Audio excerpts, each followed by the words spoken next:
नमस्कार, news room live देख रहे हैं आप और मैं हूं आपके साथ शिपवन शर्मा और मेरे साथ है मेरे सहयोगी शीतल शर्मा। तो चलिए शुरुआत करेंगे। सबसे पहले बात करेंगे जम्मू कश्मीर के हवाले से, जहां पर बीते दिन की बात करें तो यहां पर दो अलग अलग जगहों पर मुठभेड़ जो है वो देखने को मिली। एक मुठभेड़ जो है वो किश्तवाड़ में देखने को मिली, दूसरी बारामूला में हुई है।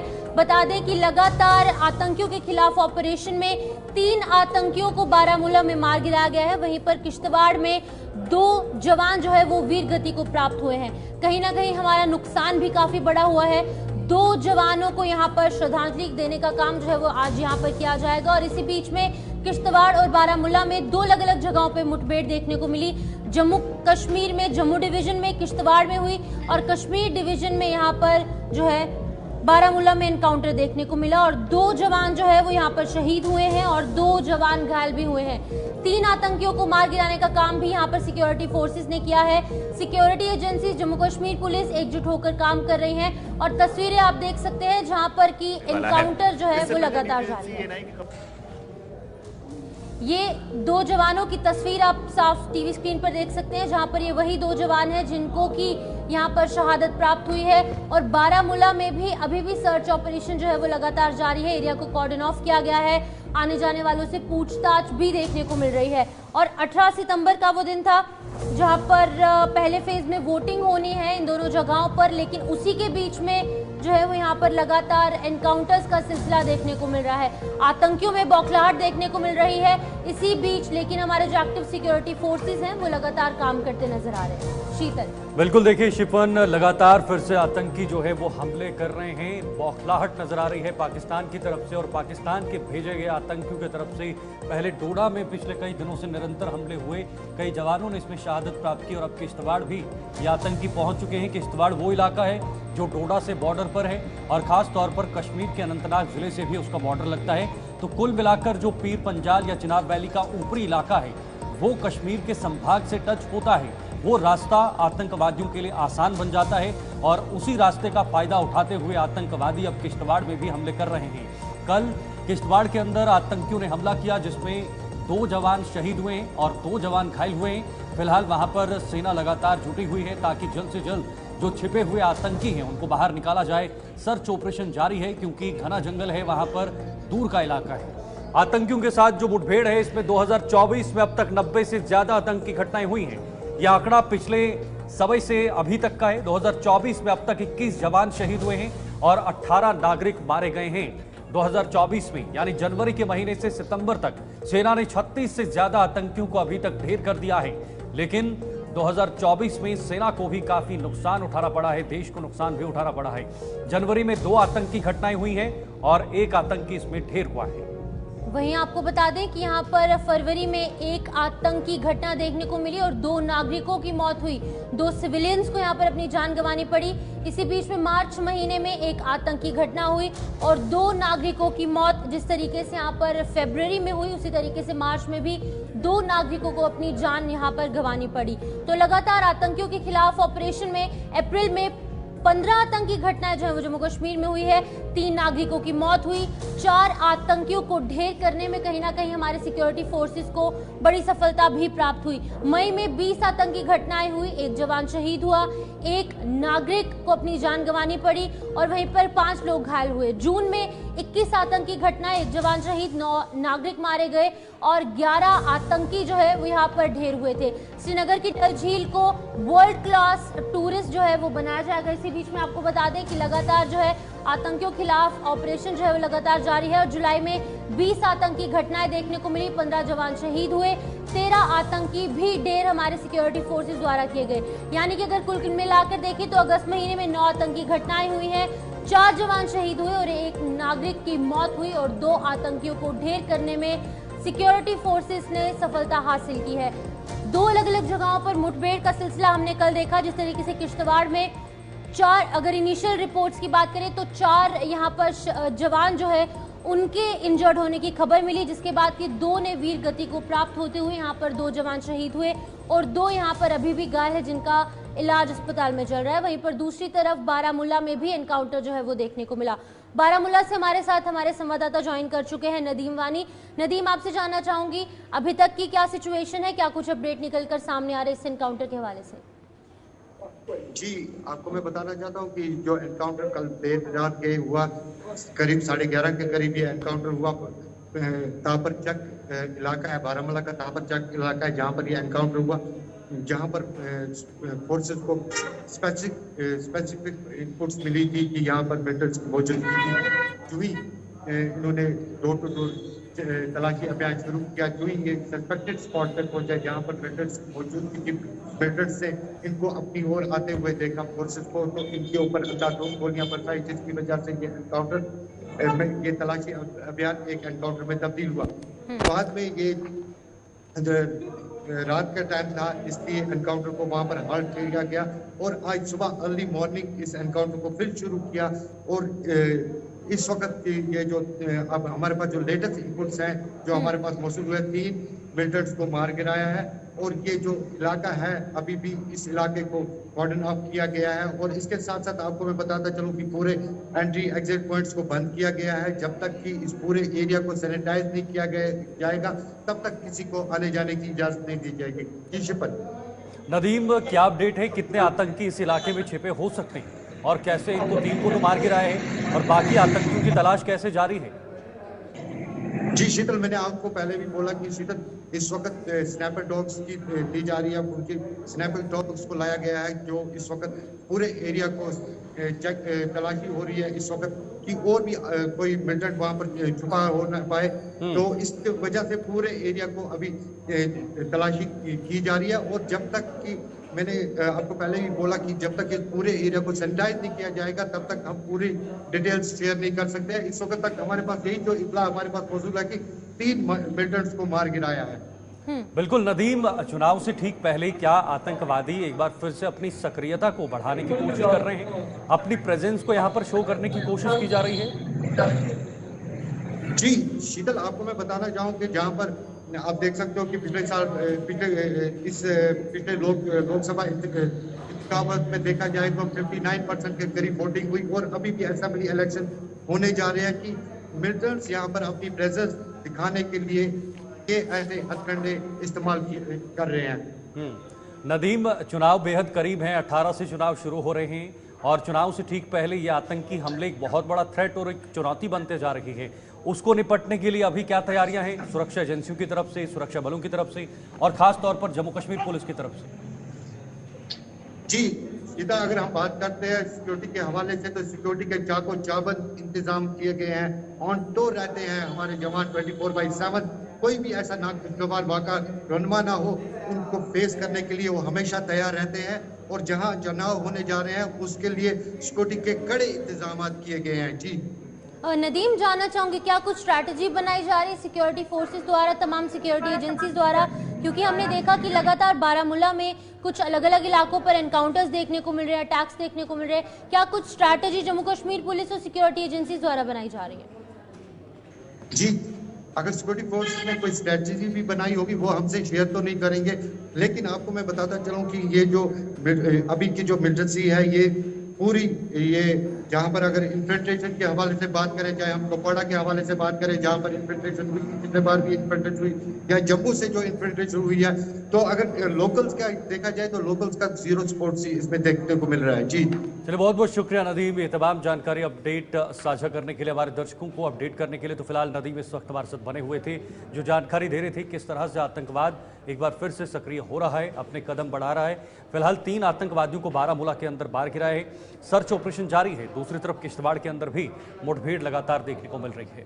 आगे बढ़ेंगे, एक और बड़ी खबर की इस वक्त आप बात करेंगे, बड़ी खबर आप तक पहुंचाएंगे। विधानसभा चुनाव की तैयारियों में इस वक्त सभी दल जुटे हुए हैं और आज से पीएम मोदी चुनाव प्रचार का आगाज भी करेंगे। प्रधानमंत्री मोदी का आज से शंखनाद शुरू होगा जम्मू कश्मीर के डोडा में और हरियाणा के कुरुक्षेत्र में भी आज रैली है। डोडा के शहर में आज ये प्रधानमंत्री मोदी की विशाल जनसभा होगी, जिसके लिए तैयारियां पूरी हो चुकी हैं और अब से कुछ ही समय के बाद प्रधानमंत्री मोदी डोडा के अंदर पहुंचेंगे और एक बड़ी चुनावी रैली को वहां पर संबोधित भी करेंगे। सबसे बड़ा सवाल है कि प्रधानमंत्री के इस दौरे के बाद जम्मू कश्मीर में सियासी समीकरण या जो सियासी नंबर्स हैं उसमें किस तरह का बदलाव देखने को मिलेगा, पूरी सियासत कैसे बदलेगी, क्योंकि कंपटीशन बहुत ज्यादा टफ हो चुका है।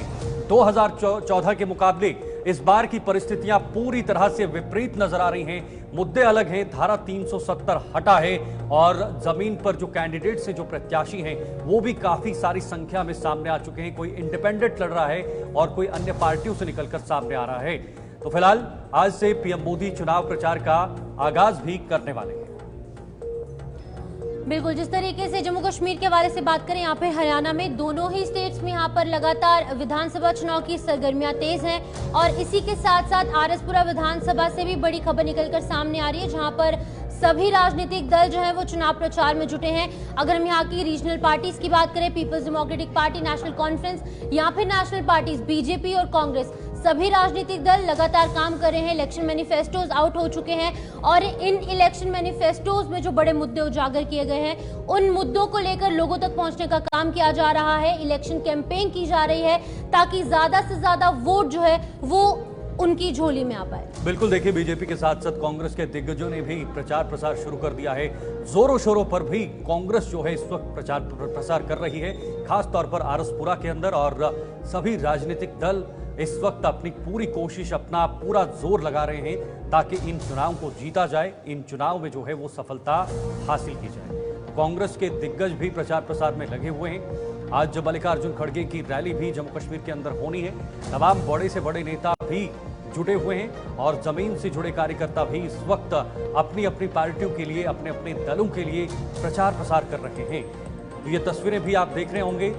और रमन भल्ला जो इस कॉन्स्टिट्यूंसी से चुनाव लड़ने जा रहे हैं और वो विधानसभा से पहले लोकसभा के चुनाव जब हुए थे उसमें भी चुनाव उन्होंने लड़ा था। आरएसपुरा विधानसभा की कुछ जरूरी जानकारी, परिसीमन के बाद पहली बार ये सीट बनी है।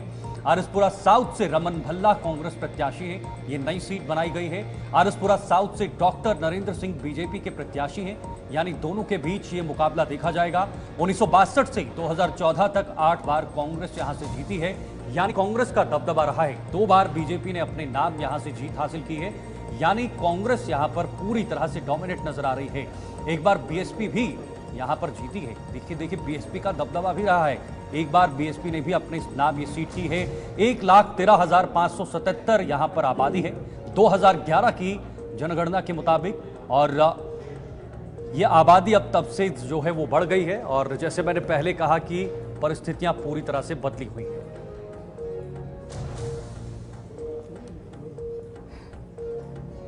तो चलिए, इस वक्त न्यूज रूम में हमारे साथ एग्जीक्यूटिव एडिटर अशफाक गौहर साहब जुड़ चुके हैं। मैं सीधे उनके पास जाकर चर्चा भी करेंगे क्योंकि चुनाव जो है वो इस वक्त लगातार उनका खुमार देखने को मिल रहा है और जैसे जैसे दिन आगे बढ़ते जा रहे हैं वैसे वैसे लोगों में उत्साह और उमंग और भी बढ़ता जा रहा है। बहुत बहुत स्वागत और बहुत बहुत शुक्रिया आपका समय देने के लिए।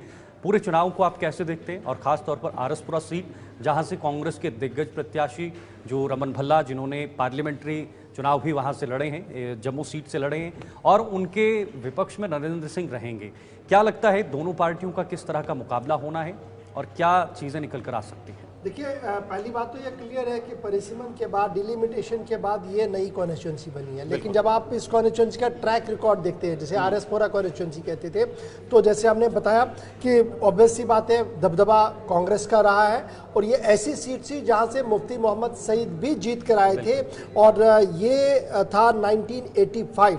अब आप समझ सकते हैं कि कांग्रेस का कितना होल्ड है यहाँ पर।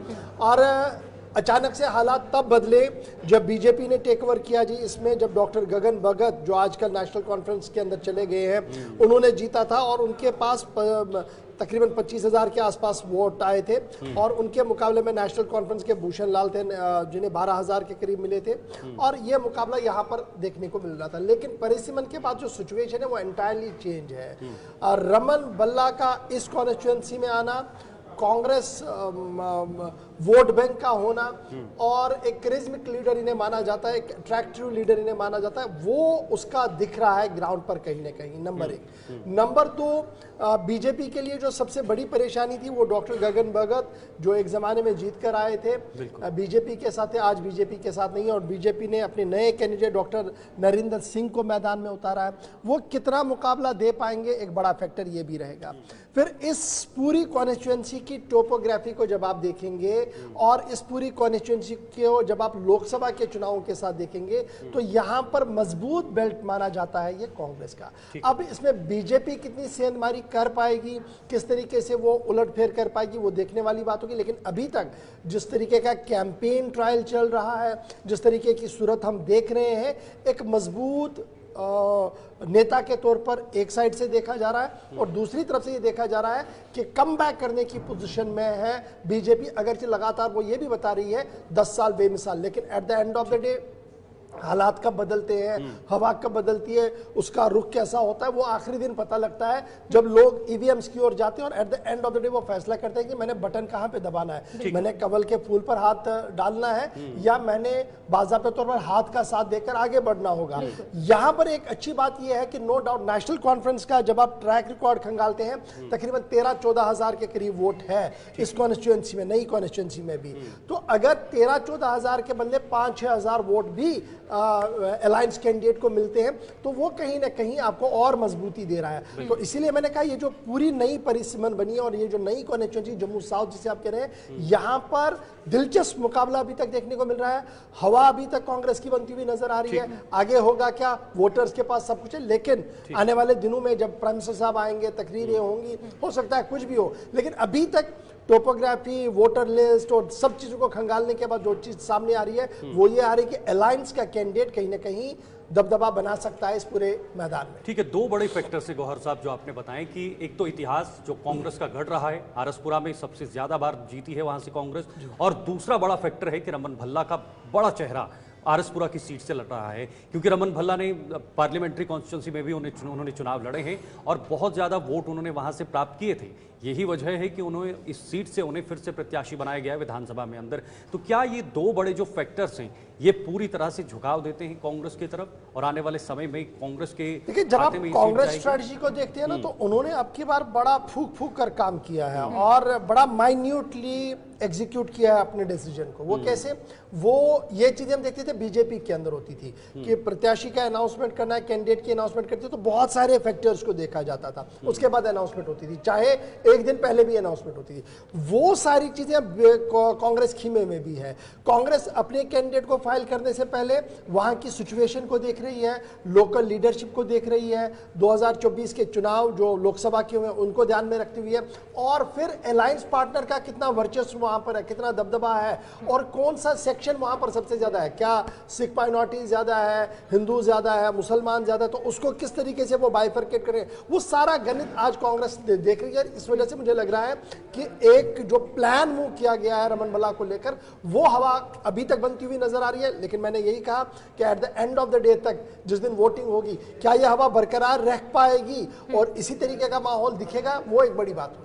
इशफाक सर, मैं एक चीज पूछना चाहूंगी, जिस तरीके से अगर हम रमन भल्ला के हवाले से बात करेंगे, हमेशा से उन्होंने बाहु कॉन्स्टिट्यूएंसी में काम किया है, यहाँ के लोगों के काफी काम किया और यहाँ के लोगों को काफी ट्रस्ट भी है रमन भल्ला पर एज ए लीडर। लेकिन अब जो मेजर शिफ्ट देखने को मिला है, अब उन्हें आरएसपुरा की सीट दी गई है, क्या कुछ लगता है कि लोग पार्टी को वोट करेंगे या फिर नेता को वोट करेंगे? जिस तरीके से आपने बताया कि कांग्रेस का काफी दबदबा यहाँ पर आरएसपुरा, यहाँ पर दोनों चीजें फैक्टर्स काम करेंगी असेंबली के अंदर। एक पार्टी किस मैनिफेस्टो पर आ रही है, पार्टी क्या काम करने जा रही है और पार्टी का ट्रैक रिकॉर्ड क्या है, एक तो ये भी देखा जाएगा। उससे बड़ा ये होगा कि जिस आदमी को वो खड़ा कर रहे हैं क्या उसके अंदर ये पोटेंशियल है कि वो इस चुनावी क्षेत्र के मसाइल को हल कर सकता है। अगर वो एक कॉन्स्टिट्यूएंसी से शिफ्ट होकर दूसरी कॉन्स्टिट्यूएंसी में चला गया तो पुरानी कॉन्स्टिट्यूएंसी जिसको वो रिप्रेजेंट कर रहा था, वहां के लोग क्या कह रहे हैं, वहां के ट्रेडर्स क्या कह रही है, वहां के महिलाएं क्या कुछ कह रही है, वहां की सड़कें क्या कुछ कह रही है, इंफ्रास्ट्रक्चर क्या कुछ कह रहा है। जैसे आपने खुद कहा कि इनका एक ट्रैक रिकॉर्ड रहा है, जब ये मंत्री भी थे इन्होंने एक बहुत बड़ा काम किया इस पूरे बेल्ट के अंदर, फिर एंटायर स्टेट के अंदर इनके नक्शे हैं, इसमें कोई शक नहीं है। लेकिन अब वो यहां पर कितना रिफ्लेक्ट होगा वो देखने वाली बात होगी। लेकिन यहां पर एक पॉजिटिव पॉइंट जो साउथ के अंदर है वो यही है कि अलायंस पार्टनर के भी 10-15 हजार वोट है, 10 से 12 हजार के करीब वोट है। अगर वोट ट्रांसफर होते हैं, इसका अपना होमवर्क जो इसने पुरानी कॉन्स्टिट्यूएंसी में किया है उसका यहां पर कुछ फल मिलता है और लोगों ने जिस तरीके से अभी हम देख रहे हैं कि एक्सेप्ट कर रहे हैं, क्योंकि उनका कैंपेन का तरीका कुछ अलग मैंने देखा, वो घर घर जा रहे हैं, बड़े जलसे नहीं कर रहे हैं,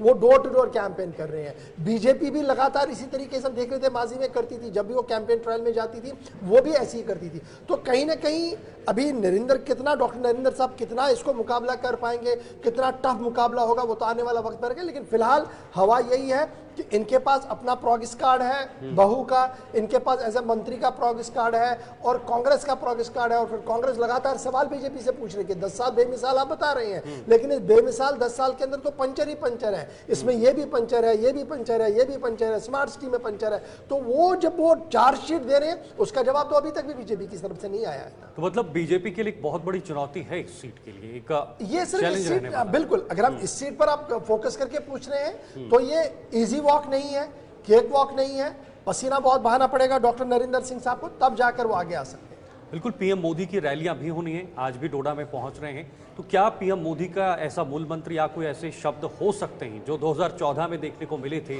या उस तरह की चीजें, उस तरह के मुद्दे पीएम द्वारा रखे जा सकते हैं जो एक हवा बदलने का मादा रखेगा? बिल्कुल, 40 साल के टेन्योर के बाद प्राइम मिनिस्टर कोई देश का वो डोडा जा रहा है। बिल्कुल, पहला तो ये देखना है आप, फिर दूसरा ये देखना है कि वेन्यू कौन सा है, उसके आसपास की स्ट्रेटजी क्या कह रही है। बिल्कुल, तो वो भी बड़ा एक फैक्टर है।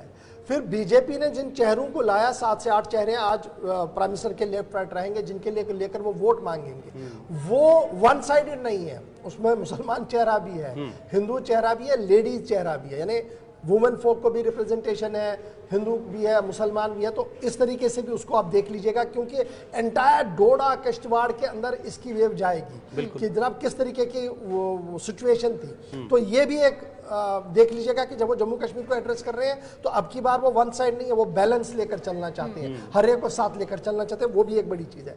अब तकरीर क्या होगी वो बड़ा इंपॉर्टेंट होगा, और आज की जो स्पीच चलेगी वो स्पीच आपकी ग्राउंड बनाएगी टेक ऑफ के लिए बीजेपी को एंटायर जम्मू कश्मीर के अंदर। इसके बाद आप देखेंगे कि होम मिनिस्टर साहब का विजिट है, 2 बड़े जलसे उनके भी है इसी एरिया के अंदर। फिर आप देखेंगे जेपी नड्डा साहब आ रहे हैं, 2 दिन के लिए जम्मू के अंदर रहेंगे। फिर प्राइम मिनिस्टर ने श्रीनगर भी जाना है, वहां पर भी एक जनसभा है। अगरचे वहां 3-4 कैंडिडेट टोटल है, लेकिन उसके बावजूद भी प्राइम मिनिस्टर इसको ऐसे नहीं छोड़ रहे हैं, वो जा रहे हैं वहां पर कैंपेन के लिए, ये जानने के बावजूद भी कि बीजेपी का ज्यादा स्टेक वहां पर नहीं है। लेकिन चुनाव है और बीजेपी की ये बड़ी बात है, वो चुनाव को ऐसे छोड़ती नहीं है। ठीक है, बने रहिएगा फिलहाल हमारे साथ। जिस तरह से हमारे साथ इस वक्त न्यूज़ रूम में मौजूद हैं एग्जीक्यूटिव एडिटर गौहर साहब, जिन्होंने संपूर्ण रूप से जानकारी दी है खासतौर पर आरएसपुरा को लेकर, लेकिन साथ साथ प्रधानमंत्री मोदी का जो दौरा है वो कितना महत्वपूर्ण रहेगा इस सियासी हवा में, ये देखना दिलचस्प है। वक्त एक छोटे से ब्रेक का है, फौरन लौटते हैं।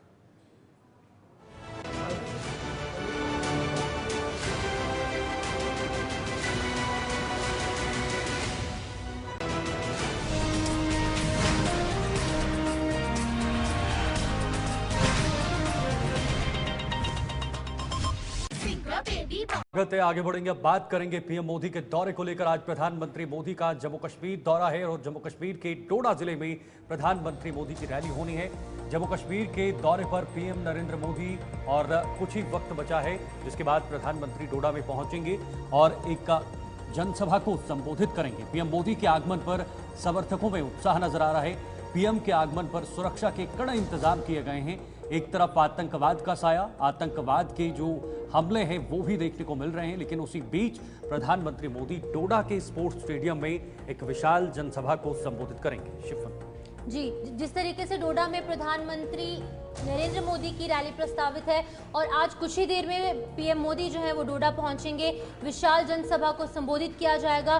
क्योंकि चिनाब वैली को अगर हम ओवरऑल तरीके से देखेंगे शीतल, तो 8 सीटें हैं यहाँ पर, काफ़ी महत्वपूर्ण सीटें हैं। अगर हम 3 किश्तवाड़ की सीटों की बात करें, 3 डोडा की और 2 रामबन की सीटें हैं, काफ़ी इंपॉर्टेंट सीटें हैं। यहाँ पर अलग अलग पार्टीज का वोट शेयर देखने को मिल रहा है। लेकिन अब देखने वाली बात यह होगी कि किस तरीके से पीएम मोदी की इस रैली के बाद, इस दौरे के बाद किस तरीके से लोग जो हैं वो बीजेपी के पक्ष में जाएंगे, वो देखने वाली बात होगी। और कौन से बड़े मुद्दों पर बात की जाएगी, ये भी देखने वाली बात होगी।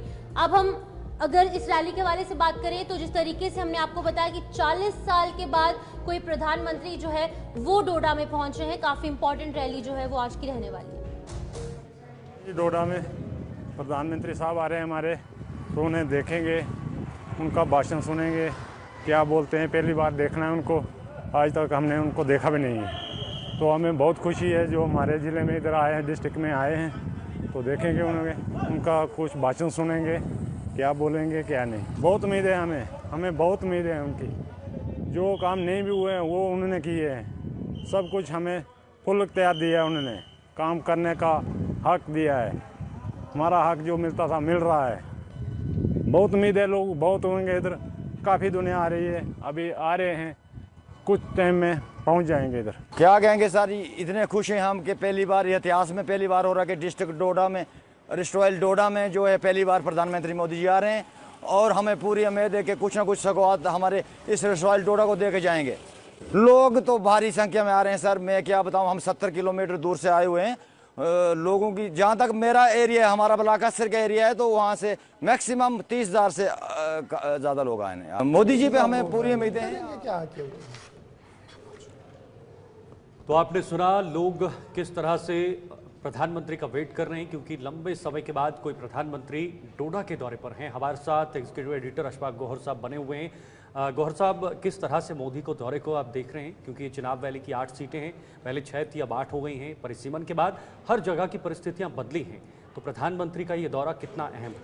देखिए, ये हिस्टोरिकल है। पहले ही हमने बता दिया था कि तकरीबन 40 साल के बाद कोई प्राइम मिनिस्टर वहाँ जा रहा है। और फिर जब बीजेपी के पॉइंट ऑफ व्यू से आप देखेंगे तो ये टेक ऑफ होगा आज, क्योंकि प्राइम मिनिस्टर साहब लगातार जम्मू कश्मीर आए हैं और एज ए प्राइम मिनिस्टर उन्होंने तकरीरें भी की हैं। लेकिन चुनाव के दौरान ये पहला मौका होगा जब वो लोकसभा के बाद असेंबली इलेक्शंस के लिए जम्मू कश्मीर आएंगे और यहाँ पर बैक टू बैक रैलियां करेंगे। ये एक रैली का सवाल नहीं है, बैक टू बैक रैलियां करेंगे। सो यहाँ पर प्राइम मिनिस्टर का आना, प्राइम मिनिस्टर का टाइम देना, कार्यकर्ताओं से बात करना, ये अक्रॉस द लाइंस है। ये आप सिर्फ डोडा, किश्तवाड़, रामबन, बानिहाल तक ही नहीं देखेंगे। इसका आफ्टर इफेक्ट, आफ्टर शॉक्स आप जम्मू में भी देखेंगे, इसके आफ्टर शॉक्स आप कश्मीर घाटी में भी देखेंगे। अब कश्मीर घाटी वाले इसको कैसे लेंगे, कितना पॉजिटिव लेंगे, कितना नेगेटिव लेंगे, वो तकरीर के बाद पता लगेगी। लेकिन जिस एरिया में आज प्राइम मिनिस्टर साहब जा रहे हैं, किश्तवाड़, डोडा, भदरवा और साथ साथ बानिहाल, रामबन वाला बेल्ट जो है, इसे काफी हाइपर एक्टिव माना जाता है। और ये हाइपर एक्टिव इसलिए है, ये पॉलिटिकली काफी एक्टिव है। ये रहे माजी में भी, आज भी है। और परिसीमन के बाद ये जब आज मैंने पहले कहा कि जो लेफ्ट राइट प्राइम मिनिस्टर साहब के रहेंगे ना, वो बड़ा कॉम्बिनेशन बनाया गया है कि कोई ऐसी चूक ना हो कि विपक्ष को कोई सवाल उठाने का मौका मिले। सो एक और बॉडी लाइन, फिर जब तकरीर होगी उसका इफेक्ट क्या कुछ होगा उस पर सबकी नजर को। मेरे ख्याल से जितने भी पार्टियों के वॉर रूम है, either national conference, Congress, peoples democratic party, वो जरूर प्राइम मिनिस्टर को सुनेंगे और वहां से पंच लाइन्स निकालकर फिर सवाल भी पूछेंगे। ठीक है, बहुत बहुत शुक्रिया आपका हमारे से जुड़ने के लिए और ये तमाम जानकारी साझा करने के लिए। तो फिलहाल इस वक्त आपको लिए चलते हैं, कांग्रेस नेता पवन खेड़ा प्रेस कॉन्फ्रेंस दे रहे हैं, क्या कुछ कह रहे हैं सुनिए। 5 code on conduct conflict of interest of members of board 2008 की अवहेलना करता है, उसको वायलेट करता है। यही हमारा पॉइंट था, ये साबित हुआ। इसके बाद महिंद्रा महिंद्रा ने अभी तक जवाब नहीं दिया इस बात का कि जो धवल बुच साहब को पर्सनली भी एक सैलरी गई और उनकी कंसल्टेंसी कंपनी अगोरा को भी पैसा दिया, इसके बारे में कोई स्पष्टीकरण महिंद्रा एंड महिंद्रा ने अभी तक नहीं दिया। क्या महिंद्रा एंड महिंद्रा को नहीं पता था कि धवल जी की पत्नी सेबी में है? केवाईसी नहीं हुआ था क्या? हम सबको तो अकाउंट खोलने में केवाईसी होता है, क्या इन्हें मालूम नहीं था क्या? आप धवल बुच साहब को पर्सनली भी पैसा दे रहे हो, उनकी कंपनी को भी पैसा दे रहे हो।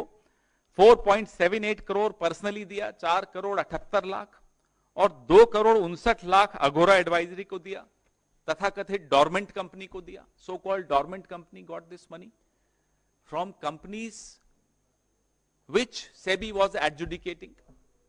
This is our point.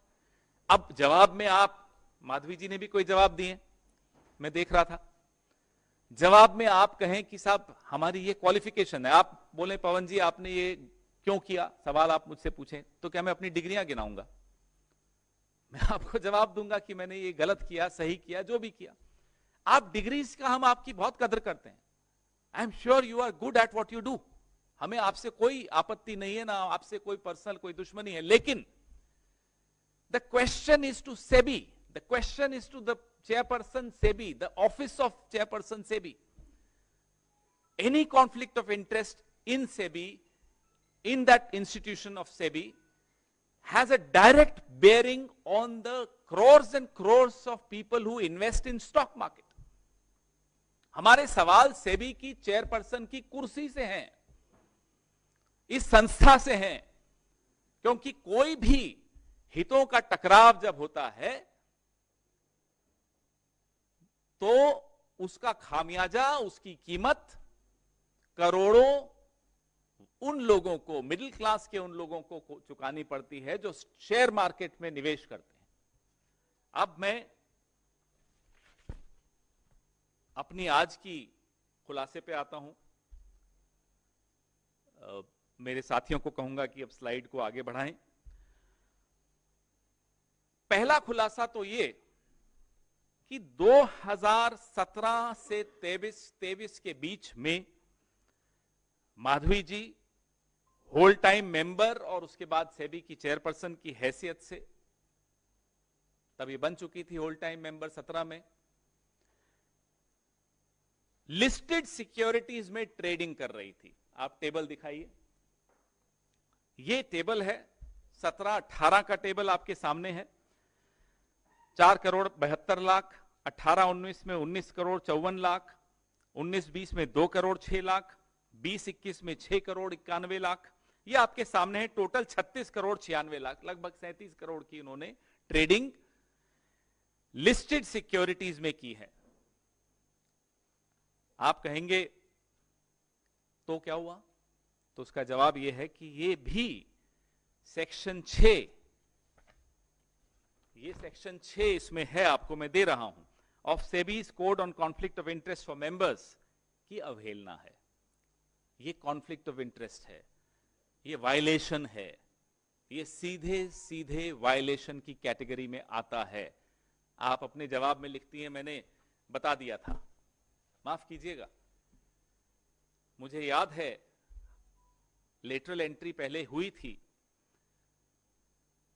Damodaran नाम के एक अधिकारी थे, अफसर थे, 50 शेयर थे उनके पास एसबीआई के, उन्होंने वो लौटा दिए, वो बाहर कर दिए, फिर उन्होंने वो ऑफिस लिया।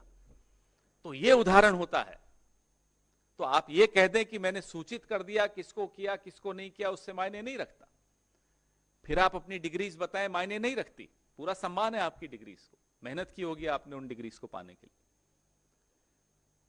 We are not questioning all that, we are questioning what were you doing, why were you lying when you said it was a dormant company, Agora was a dormant company. It was not dormant, it was getting consultancy. Then the other lie yesterday I saw, we'll give you a detailed response in a few days on her response. The other lie we saw yesterday कि जब मैं अपना घर किराए पे दे रही थी, मुझे नहीं मालूम था कि वो कंपनी वोकार्ड से रिलेटेड। आप सेबी में हैं, आपको तो अपने ऑफिस को, एक पीए को, क्या पियोन को बोलना है कि जरा चेक करना गूगल पे ये कंपनी किसकी है। हमें मालूम पड़ गया, आपको मालूम पड़ने में देर हो गई। ये कैसे मान सकते हैं? फिर आप ही में से कुछ खुलासा किसी ने पिछले हफ्ते किया कि उस घर में कौन रहता था। वोकार्ड के अपनी वो जो फैमिली है, उन्हीं के पास वो घर है। तो हमारे सवाल तो ये हैं। तो ये मैंने आपको बताया कि 17 से 23 के बीच में, वो टेबल फिर से एक बार दिखाइए, ये इनकी लिस्टेड सिक्योरिटीज में इन्होंने ये ट्रेडिंग की है। अब नंबर 2, 17 से 21 के बीच में माधवी जी के पास कुछ फॉरेन एसेट्स थे। हम पूछना चाहते हैं कि पहली बार आपने इन फॉरेन एसेट्स के बारे में सरकार की किस एजेंसी के सामने यह सूचना दी थी? When was the first time she declared these foreign assets to which agency of the government? ये हमारा बड़ा स्पष्ट सवाल है।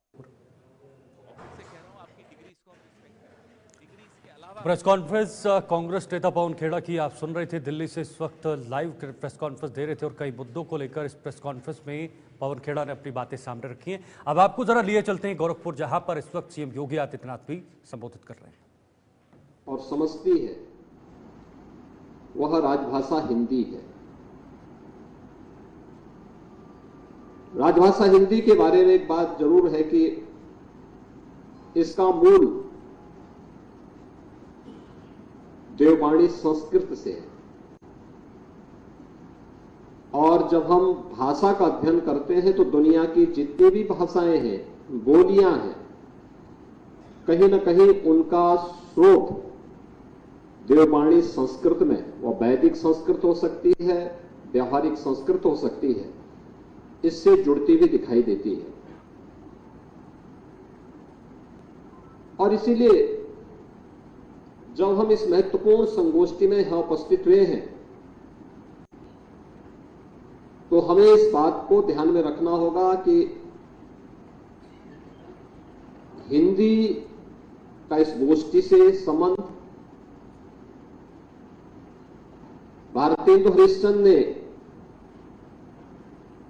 अपनी निज भाषा के बारे में जो शब्द व्यक्त किए थे कि निज भाषा उन्नति है सब उन्नति के मूल, तो मुझे लगता है कि यह भाव आज भी हम सबको बरबस हम सब का ध्यान आकर्षित करता है। अगर हमारे भाव और हमारी भाषा ही हमारी स्वयं की नहीं है तो हमारी प्रगति को बाधित करेगी, हर स्तर पर बाधित करेगी। एक बैरियर हमारे सामने होगा हमारी प्रगति के मार्ग पर, और उस बैरियर को हटाने के लिए देश के अंदर आजादी के आंदोलन से लेकर के उसके बाद भी, आजादी के आंदोलन के बाद भी हिंदी को लेकर के जो एक आह्वान हुआ, पिछले 10 वर्ष में प्रधानमंत्री मोदी जी के नेतृत्व में देश के अंदर आई सरकार ने देश को जोड़ने के लिए हिंदी को जिस रूप में एक व्यवहारिक भाषा के रूप में देश के अंदर और दुनिया के सामने प्रस्तुत किया है वह अभिनंदनीय है। और मुझे लगता है कि इस दिशा में नए प्रयास किए जाने की आवश्यकता है। मिलकर के संस्थाओं को आगे बढ़कर के इस अभियान को पूरी प्रतिबद्धता के साथ आगे बढ़ाने की आवश्यकता है।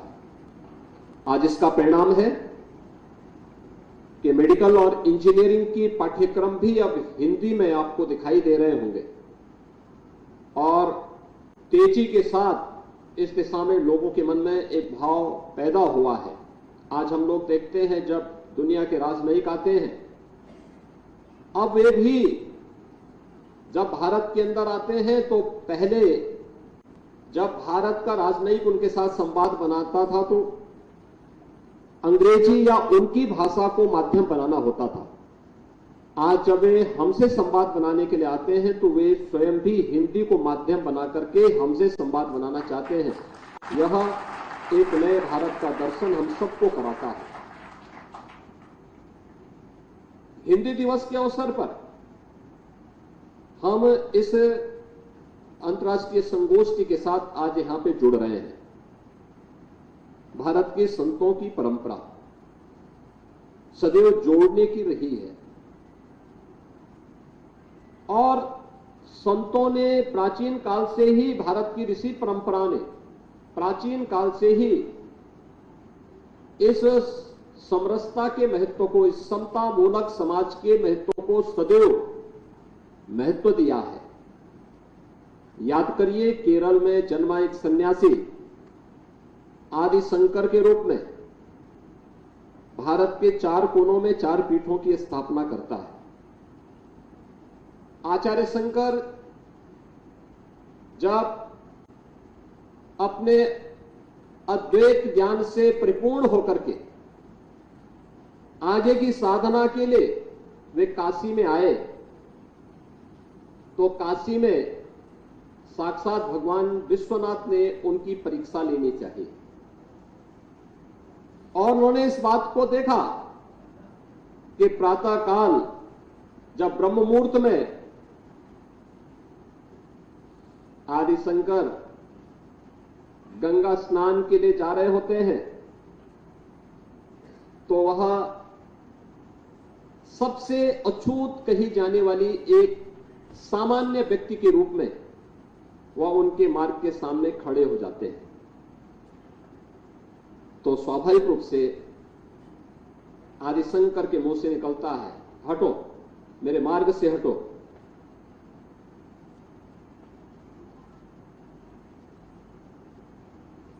तो सामने से जो चंडाल होता है वह एक प्रश्न पूछता है कि आप तो अपने आप को अद्वैत ज्ञान की मर्मज्ञ मानते हैं, आप किसको हटाना चाहते हैं? आपका ज्ञान क्या इस भौतिक काया को देख रही है, इस भौतिक काया के अंदर बसे हुए ब्रह्म को देख रही है? अगर ब्रह्म सत्य है तो जो ब्रह्म आपके अंदर है वही मेरे अंदर भी है, और इस ब्रह्म सत्य को जान करके अगर आप इस ब्रह्म को ठुकरा रहे हैं तो इसका मतलब आप। तो आप गोरखपुर से इस वक्त सीएम योगी आदित्यनाथ को सुन रहे थे। समस्त समाज के नाथ पंथ का अवधान विषय गोरखपुर दौरे पर सीएम योगी आदित्यनाथ हैं और इस दौरान ही वो इस लाइव संबोधन में अपनी बातें और तमाम तरह की चीजें सामने रख रहे थे। फिलहाल हरियाणा विधानसभा चुनाव को लेकर आपने कमर कस ली है। देखिए, आम आदमी पार्टी फुल एक्शन में नजर आ रही है। केजरीवाल के बाहर आने पर पूरी चुनावी हवा बदल चुकी है। सभी 90 सीटों पर आम आदमी पार्टी जो है वो चुनाव लड़ने जा रही है। केजरीवाल जल्द ही प्रचार प्रसार की कमान भी थामेंगे, क्योंकि कल उन्हें सुप्रीम कोर्ट की तरफ से जमानत भी मिल गई और वो जेल से बाहर भी आ चुके हैं। और अब वो सियासी हवा को बदलने के लिए अपना रंग रूप दिखाएंगे और पूरी तरह से मैदान में उतरकर जिस तरह से दिल्ली में उन्होंने सियासी आबो हवा का बदला था कुछ साल पहले, और पंजाब में भी वही नमूना हमने देखा, और हरियाणा में भी वो कहीं ना कहीं अब सक्रिय होते हुए नजर आ रहे हैं। शिफा, बिल्कुल, जिस तरीके से हरियाणा में 90 सीटों पर विधानसभा चुनाव होंगे और सभी जो पार्टियां हैं उनके द्वारा कमर कस ली गई है। जिस तरीके से हमने बीजेपी के हवाले से आपको अपडेट किया था, कांग्रेस भी, और अब फाइनली जो आम आदमी पार्टी है उनके जो हेड हैं यहाँ पर अरविंद केजरीवाल, उनको कोर्ट से जमानत मिल चुकी है, वो बाहर आ चुके हैं और इसी के चलते सभी चीज़ों को गति दे दी गई है। आम आदमी पार्टी द्वारा भी कमर कस ली गई है और लगातार प्रचार प्रसार का सिलसिला जो है वो आम आदमी पार्टी द्वारा शुरू कर दिया गया है। हमारे साथ संदीप गोयल ज्वाइन कर चुके हैं, हमारे संवाददाता हरियाणा से। संदीप, आपसे जानना चाहूंगी किस तरीके से अब हवा वहां की बदलती नजर आ रही है, क्योंकि बीजेपी कांग्रेस लगातार चुनाव प्रचार कर रही थी, लेकिन अब क्योंकि अरविंद केजरीवाल बाहर आ चुके हैं, इनके बाहर आने से कितनी मजबूती आम आदमी पार्टी को हरियाणा में मिलेगी? देखिए, बिल्कुल एक नया जोश आम आदमी पार्टी जो हरियाणा में लेकर चल रही थी, उसमें अरविंद केजरीवाल नया जोश भरने का काम करेंगे। और अरविंद केजरीवाल अब बाहर हैं और अब सीधे तौर पर केजरीवाल जो है हरियाणा में अपने रोड शो से लेकर रैलियां करने जा रहे हैं। और एक जो वोट प्रतिशत जो कहा जा रहा था कि आम आदमी पार्टी बढ़ाने का काम हरियाणा में कर रही है, उसको और कैसे जीत की तरफ ले जाया जाए, ये सुनिश्चित करने का काम अरविंद केजरीवाल करेंगे। हालांकि पिछले दिनों 90 सीटों पर ऐलान जो है आम आदमी पार्टी ने किया गया था और अलग अलग विधानसभाओं में उम्मीदवारों ने अपना नामांकन भर दिए हैं। पिछले दिनों अरविंद केजरीवाल की टीम की ओर से चाहे संजय सिंह हो चाहे अन्य नेता हो, वो रैलियां और सभाएं कर रहे थे, लेकिन अब खुद अरविंद केजरीवाल होंगे और अपने भाषण में वो 5 गारंटियां जो दिल्ली सरकार जो दे रही है उसको हरियाणा में कैसे जन जन तक पहुंचाने का काम किया जाए, कैसे एक बीजेपी सरकार के खिलाफ जिस तरह से आवाज उठाने का काम करते हैं उसको जो है मैदान में लाने का काम करेंगे। तो यानी कि आम आदमी पार्टी के जो कार्यकर्ता थे, जो नेता थे, उनमें जोश आ गया है, उनमें उत्साह है और ये लाभ ले सके, हरियाणा में वोट प्रतिशत बढ़ाया जा सके। और जो सरकार बनाने की हालांकि बात आम आदमी पार्टी कर रही थी, लेकिन कितना संभव हो पाएगा ये देखने वाली बात होगी। लेकिन हाँ, ये जरूर कहा जा सकता है कि कुछ सीटों पर जाए, कुरुक्षेत्र की सीट हो चाहे अन्य जो पंजाब से लगी हुई विधानसभा हो, दिल्ली से सटी हुई विधानसभा हो, वहां पर कैसे जीत सुनिश्चित की जाएगी, इसका ही जो है रणनीति जरूर केजरीवाल बनाते हुए नजर आएंगे। बिल्कुल संदीप, देखिए एक बड़ा सवाल ये भी है, पहले जो दोनों दलों के बीच, कांग्रेस और आम आदमी पार्टी के बीच गठबंधन का जो अटकलें थी, उस पे बात नहीं बन पाई, सहमति नहीं बन पाई, यानी दोनों दल अलग हो चुके हैं, गठबंधन नहीं बन पाया। तो क्या दोनों दलों का वोट शेयर जो है वो अपनी अपनी पार्टी के बीच बटेगा, जिसका फायदा बीजेपी उठा सकती है? देखिए, बिल्कुल इसी वोट बैंक को साधने का प्रयास जो है आम आदमी पार्टी और कांग्रेस के गठबंधन से किया जाना तय माना जा रहा था, लेकिन जिस तरह से आम आदमी पार्टी ने 20 उम्मीदवारों को मैदान में उतारा और उसके बाद गठबंधन की जो अटकलें थी वो टूट गई है और ऐसे में आम आदमी पार्टी और कांग्रेस अलग अलग चुनाव लड़ रही है। तो ये माना जा सकता है कि कांग्रेस का जो वोट बैंक है वो आम आदमी पार्टी काटने का काम कर सकते हैं। हालांकि आम आदमी पार्टी का जो टारगेट होगा वो हरियाणा सरकार के 10 साल का काम होगा। ऐसे में ये भी एक बात कही जा सकती है, ये भी एक कयास लगाए जा सकते हैं कि वोट प्रतिशत चाहे कांग्रेस का हो चाहे बीजेपी का, जरूर जो है आम आदमी पार्टी बनाने का प्रयास करेगी और अपने पार्टी में उस वोट प्रतिशत को बढ़ाने का काम कर सकती है। लेकिन अब सवाल यह उठता है कि क्या वोट प्रतिशत कांग्रेस की झोली से कटते हुए आम आदमी पार्टी में आएगा या फिर बीजेपी का वोट प्रतिशत कटते हुए आम आदमी पार्टी में आएगा। ठीक है संदीप, बहुत बहुत शुक्रिया तमाम जानकारी देने के लिए। संदीप गोयल यहाँ पर अपडेट कर रहे थे किस तरीके से हरियाणा के विधानसभा चुनाव को लेकर समीकरण बनते नजर आएंगे।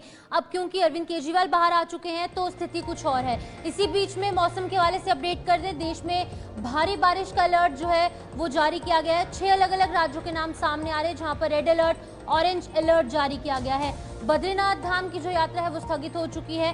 टनकपुर पिथौरागढ़ राष्ट्रीय राजमार्ग जो है वो अभी भी अवरुद्ध बताया जा रहा है और उसी के साथ साथ देश के कई राज्यों में बाढ़ की स्थिति जो है वो उत्पन्न हो चुकी है। नदी नाले उफान पर है। 6 राज्यों के नाम सामने आ रहे हैं जहां पर भारी बारिश का अलर्ट जारी किया गया है। उत्तराखंड, दिल्ली, मध्य प्रदेश, छत्तीसगढ़, ये कुछ ऐसे इलाके हैं जहां पर आपको 6 तस्वीरें आपके सामने हैं। दिल्ली में जो है वो जाम की स्थिति हो चुकी है, लोगों को परेशानी हो रही है भारी बारिश के चलते। नोएडा से भी तस्वीरें आपके सामने हैं जहां पर की ट्रैफिक जैम की स्थिति हो चुकी है। गाजियाबाद में भी लोगों को काफी ज्यादा दिक्कतें हो रही हैं, नदी नाले उफान पर हैं। गुरुग्राम हरियाणा की तस्वीरें आप देख सकते हैं किस तरीके से जो है वो सभी सड़कें जो है वहां पर पानी का जलभराव हो गया है। चंपावत उत्तराखंड से तस्वीरें हैं और वहीं पर रुद्रप्रयाग और कर्णप्रयाग राज्य से जो है वो यहाँ पर तस्वीरें आपके सामने है। तो यानी अगर कुल मिलाकर देखें तो सेंट्रल इंडिया और नॉर्थ इंडिया में काफी ज्यादा असर भारी बारिश का देखने को मिल रहा है। लोगों को दिक्कतें हो रही हैं, वाटर लॉगिंग हो रही है। पहाड़ी क्षेत्रों की बात करें तो वहां पर काफी ज्यादा बारिश हो रही है और उसी के साथ साथ लैंडस्लाइड का सिलसिला भी जारी है और वहीं पर भारी बारिश के चलते जो यहाँ पर स्थानीय लोग हैं उनको दिक्कत हो रही है। बिल्कुल, देखिए मौसम ने मार जो है वो जमा के रखी है कई सारे राज्यों में। दिल्ली की तस्वीर आपके सामने, नोएडा की तस्वीर है, गाजियाबाद में भी बारिश हो रही है। गुरुग्राम में देखिए किस तरह से सड़कें भर गई हैं और चंपावत उत्तराखंड में तो लगातार बारिश हो रही है जिसके चलते लैंडस्लाइड भी हो रहा है और प्रयागराज यूपी में भी पानी भर गया है, जलस्तर बढ़ गया है जिस वजह से लोगों के घुटनों तक पानी आ चुका है। सड़कें पूरी तरह से भरी हुई हैं, आवाजाही ठप हो चुकी है, कामकाज पूरी तरह से वहां पर ठप हो चुके हैं जिसका सीधा सीधा असर आम लोगों की जिंदगी पर और आम लोगों के जीवन पर पड़ रहा है, रोजमर्रा के जीवन पड़ रहा है। और कहीं ना कहीं कई सालों के बाद इस तरह की बारिश देश के कई हिस्सों में देखने को मिली है। लगभग 40 सालों बाद ये बारिश वापस इस वक्त देश के अंदर लौटी है और तब से लेकर अब तक लोग जो हैं वो काफ़ी ज़्यादा जूझ रहे हैं और ये सिलसिला अभी भी बरकरार है। मौसम विभाग ने कई सारे राज्यों में अभी भी येलो अलर्ट जारी किया है, यानी आने वाले समय में भी ये बारिश का सिलसिला इसी तरह से चलता रहेगा। अगस्त के महीने में बहुत सारा नुकसान देश के कई राज्यों में हुआ था और ये अभी भी बरकरार है। आप खुद तस्वीरों से अंदाज़ा लगा सकते हैं, ये तस्वीरें गवाही भी दे रही हैं।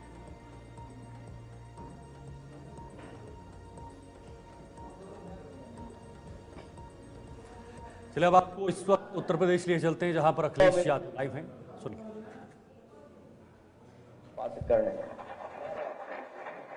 मैं गुणवीर राणा जी का भी धन्यवाद देता हूं जिन्होंने आज अपनी किताब आंसुओं की सभा को भेंट किया है।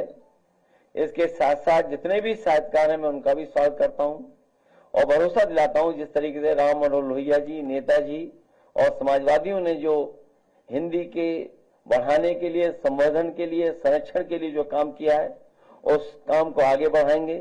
मुझे याद है आदरणीय उदय प्रताप सिंह जी जब हिंदी संस्थान के अध्यक्ष उपाध्यक्ष थे, उन्होंने हिंदी के लिए बहुत महत्वपूर्ण काम किया।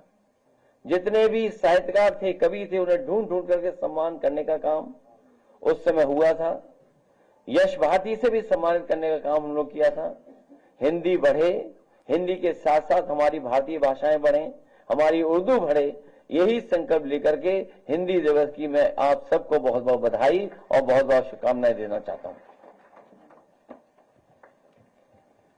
तो आप सुन रहे थे अखिलेश यादव को जो इस वक्त लाइव थे न्यूज रूम लाइव में। आज के लिए फिलहाल इतना ही, मुझे दीजिए इजाजत, नमस्कार।